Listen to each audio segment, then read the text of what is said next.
নমস্কার সবাইকে, রাধে রাধে। তো আজকে মা টক দই বানাবে বলে প্রথমে আগে ঘষের থেকে আগে দুধটা নিয়ে নিয়েছে। তো বাড়িতে এসে ভালো মতন আগে দুধটা আগে ছেঁকে নিয়েছে একটা ছেঁকনি দিয়ে।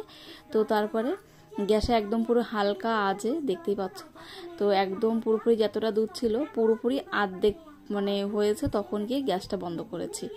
তো তারপরে এইখানটায় ছিল একটা ছোট্ট একটা সেই এটাও তো টক দই আনা হয়েছিল, তো এটা ভালো করে পরিষ্কার করে এটাতেও মা টক দই বানিয়েছে।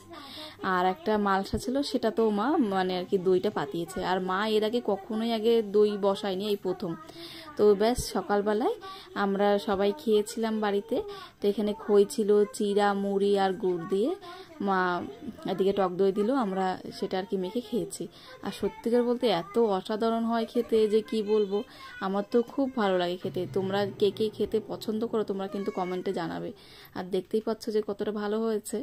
তো যাই হোক, নমস্কার সবাইকে।